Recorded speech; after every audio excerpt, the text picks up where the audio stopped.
Hola amigos, bienvenidos a su programa de Reavivados por su Palabra. Hoy estaremos estudiando el libro de Josué, el capítulo 10. Como siempre, antes de ir a nuestro estudio, vamos a orar.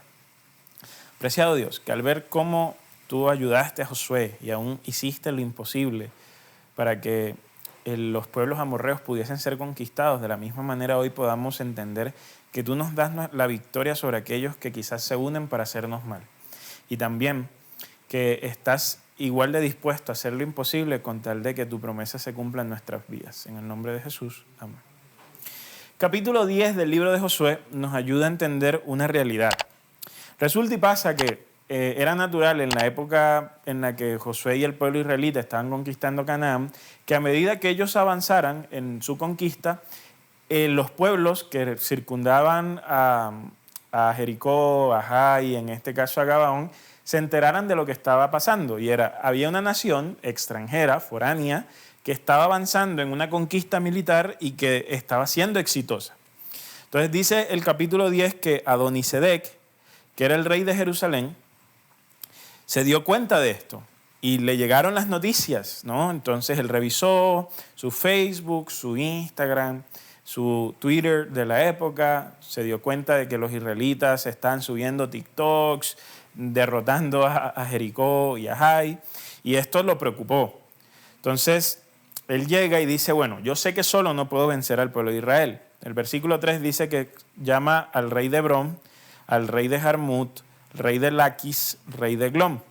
Les dice, únanse a mí, juntos seríamos 5 reyes, y los 5 podríamos destruir a Josué y a su ejército. Ahora, ellos dicen, ¿cómo destruimos a Josué y a su ejército?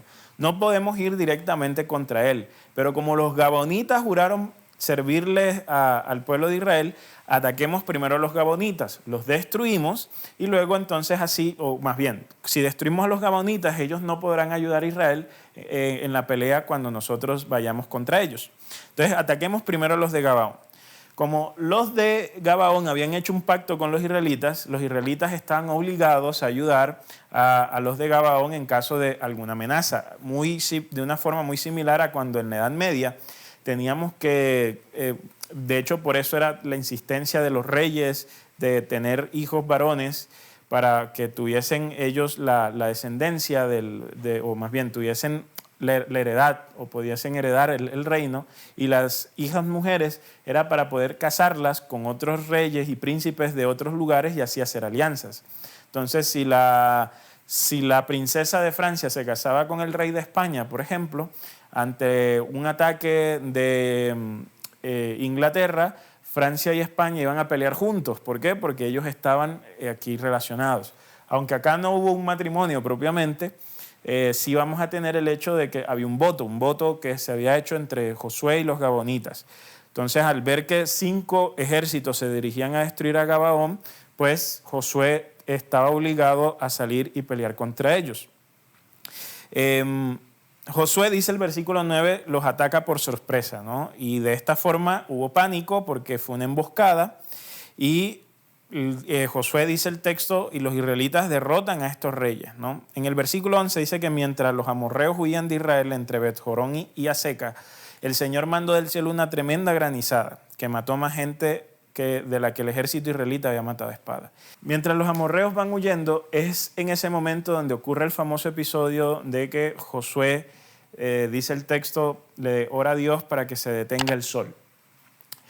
Obviamente estamos en una cosmovisión diferente a la nuestra. En la época de Josué no se conocían las leyes de gravedad ni las leyes de la física que nosotros hoy sí tenemos y el conocimiento astronómico que poseemos hoy.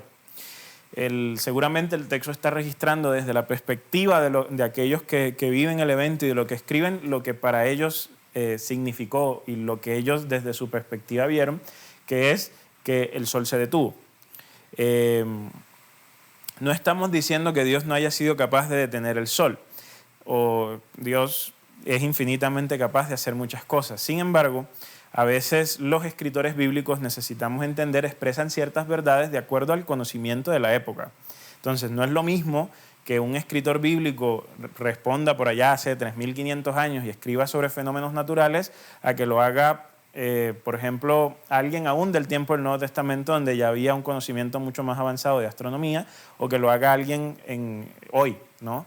Esto es un detalle a considerar. En el resto del capítulo se habla, bueno, uno de que los reyes amorreos se habían escondido, entonces los encuentran, los cuelgan como señal de derrota. Y los últimos versículos del capítulo 10 son una descripción de cómo Josué terminó conquistando las ciudades de los amorreos, ¿no? Entonces, cómo conquistó Laquis, cómo conquistó Eglón, cómo conquistó Hebrón, ¿cierto? Cómo conquistó Debir. Entonces, dice el versículo 40, conquistó Josué toda aquella región, la cordillera, el Negev, los llanos y las laderas, derrotó a sus reyes sin dejar algún sobreviviente. Josué conquistó a todos, desde Cades Barnea hasta Gaza y desde la región de Gosén hasta Gabaón. A todos los reyes y sus territorios Josué los conquistó en una sola expedición. ¿Por qué? Porque el Señor Dios de Israel combatía por su pueblo. Entonces, ¿qué tenemos nosotros acá? Lo que nosotros tenemos acá es el cumplimiento de la promesa de Dios. Y es muy curioso porque en el capítulo 9 vimos que Dios somete a Gabaón, al pueblo de Israel, de una forma inesperada. Y ahora en el capítulo 10 nos muestra cómo a veces hay gente que se une con otros para destruir y para tratar de anular la promesa que Dios le ha hecho al pueblo. En este caso eran 5 reyes. Vencer a 5 reyes no era cualquier cosa.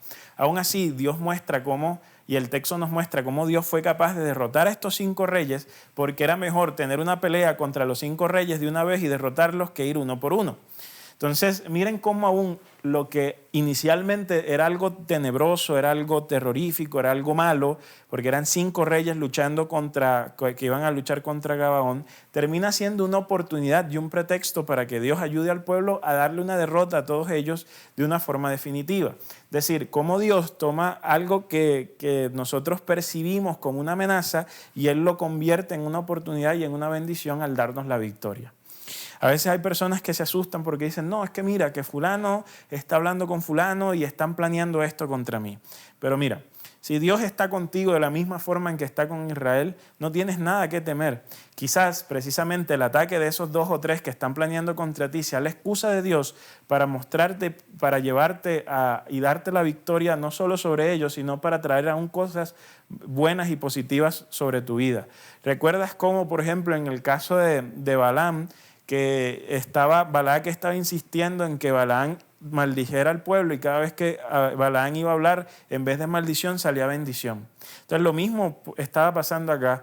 Los 5 reyes querían traer destrucción y ellos terminaron siendo destruidos. Y en nuestra vida debemos entender que el mismo Dios que protege al pueblo de Israel contra la maldición de Balaam, el mismo Dios que protege al pueblo de Israel, en este caso contra los 5 reyes amorreos, es el mismo Dios que tú y yo tenemos hoy. Y es el mismo Dios capaz de seguir protegiéndonos de las amenazas de aquellos que nos quieren hacer daño. Al final del capítulo 10 también quisiera resaltar el hecho de cómo Josué y los israelitas fueron capaces de conquistar a todas estas naciones. La clave estaba en que Dios combatía por su pueblo. Dios hoy también puede combatir por ti. Puede combatir por ti ante las dificultades que tú puedas estar experimentando, sea de salud, sea de dinero, sea de familia, sea relacional, sea interior. ¿Cuál es la batalla que tú tienes que pelear?